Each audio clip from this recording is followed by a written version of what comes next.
नमस्कार। मेरे इस यूट्यूब चैनल पर आप सभी का हार्दिक स्वागत है, अभिनंदन है। आज मैं एंजाइम्स के बारे में आपको बताऊंगी। एंजाइम्स क्या होता है और डाइजेशन में इसका क्या महत्व है, ये अगर आप जान जाएंगे तब आप डाइजेस्टिव एंजाइम के बारे में आपको समझने में सुविधा होगी। तो एंजाइम्स क्या होता है? एंजाइम्स एक प्रकार का विशिष्ट रासायनिक पदार्थ आप बोलोगे, प्रोटीन होता है। एंजाइम्स क्या है? प्रोटीन है और ये कैटेलिस्ट की तरह काम करता है, उत्प्रेरक की तरह काम करता है जो रिएक्शन को बढ़ा देता है। ये क्या काम करता है?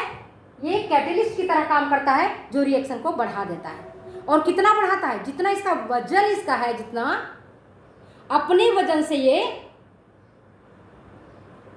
3 से 4 लाख गुना तक के रिएक्शन को ही बढ़ा देता है।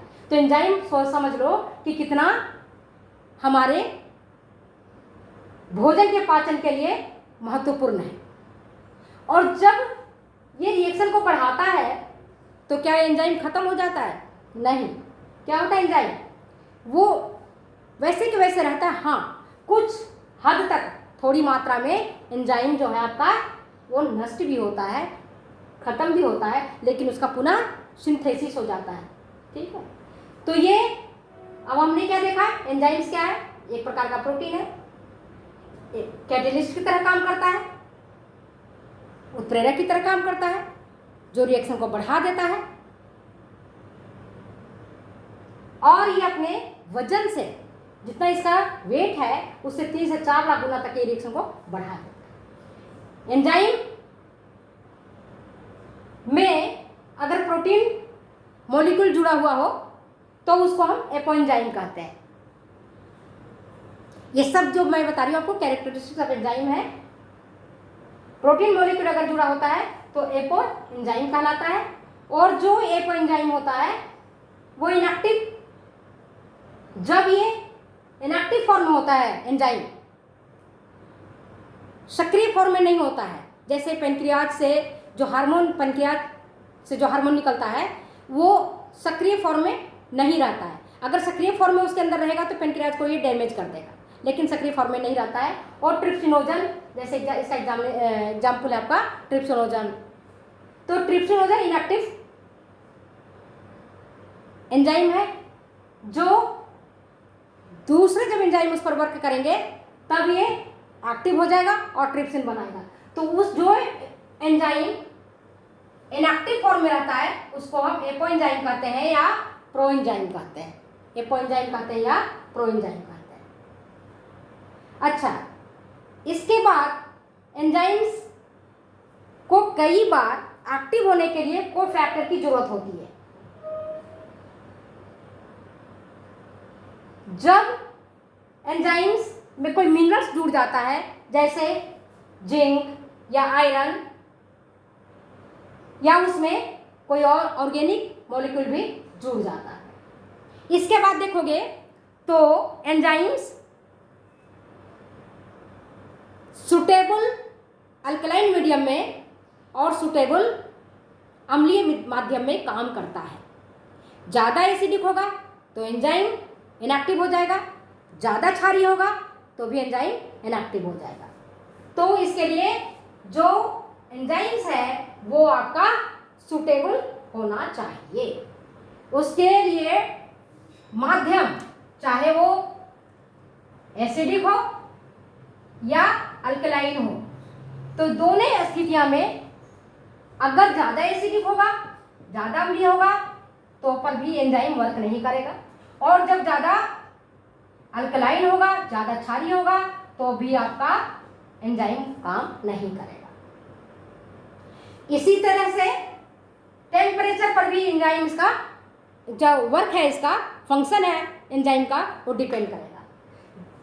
0 डिग्री सेंटीग्रेड पर, फ्रीजिंग टेम्परेचर पर इसकी क्रिया धीमी हो जाती है, बहुत धीमी हो जाती है।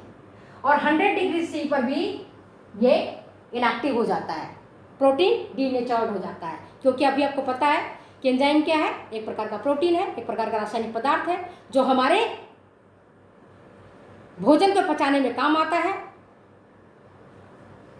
स्टमक से हमारे जो रेनिन और पेप्सिन एंजाइम निकलते हैं, मुंह से जो हमारा अल्फा एमाइलेज निकलता है, इंटेस्टाइन से जो हमारे डिफरेंट टाइप के एंजाइम्स सुक्रेज, माल्टेज, लैक्टेज, जो हार्मोन निकल रहे हैं, ये सब हार्मोन सुटेबल टेम्परेचर पर ही काम करते हैं और सुटेबल मीडियम भी होना चाहिए। अगर सुटेबल मीडियम नहीं होगा तो वर्क नहीं करेंगे। 100 डिग्री सेंटीग्रेड पर एंजाइम की क्रिया रुकी जाती है, बंद हो जाती है, स्टॉप हो जाती है।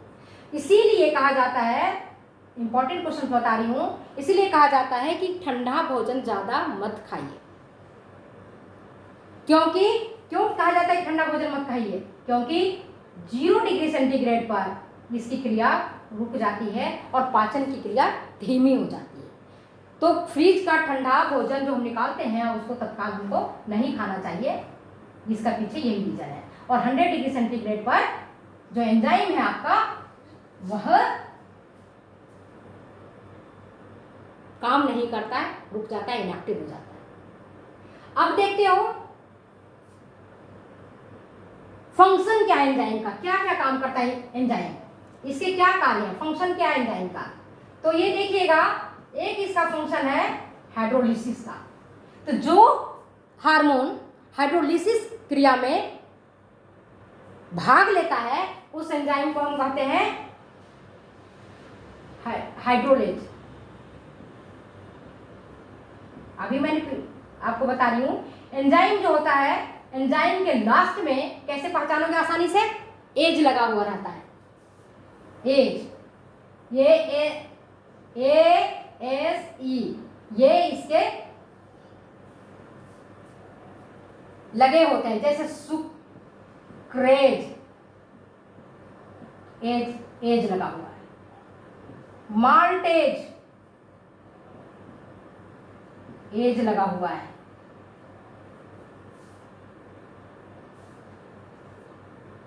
लैक्टेज, एज लगा हुआ है। लेकिन सबके लिए ये लागू नहीं होता है। कई सारे आपके एंजाइम्स ऐसे होते हैं जिनके नाम के पीछे में एज नहीं रहता है। जैसे आपको बताएं, आपको रेनिन, पेप्सिन, इरेप्सिन, ये सब एंजाइम है, लेकिन इनके पीछे एज नहीं लगा है। समझ गई बात को? इसी प्रकार से जो डिहाइड्रोजिनेशन में क्रिया को करता है उसको डिहाइड्रोजिनेज एंजाइम बोलते हैं। यहां पर हाइड्रोजिनेशन क्रिया काम, डिहाइड्रोजिनेशन का काम कर रहा है, तो उसको हम कहते हैं हाइड्रोजिनेज, डिहाइड्रोजिनेज एंजाइम्स। जो ट्रांसफर ऑफ केमिकल ग्रुपिंग का काम कर रहे हैं वो ट्रांसफेरेज एंजाइम कहलाते हैं। तो ये आपके एंजाइम्स के बारे में मैंने आपको कुछ बताया, तो आप ध्यान से अगर देखेंगे तो आपको पता चल जाएगा कि एंजाइम क्या है और एंजाइम के क्या फैक्टर हैं। अब आपने एंजाइम के बारे में अच्छी तरह से समझ लिया है। तो अगर आपको ये वीडियो अच्छी लगती है तो प्लीज़ शेयर करें, कमेंट करें, सब्सक्राइब करें। Thank you. फिर मिलते हैं अगले वीडियो में।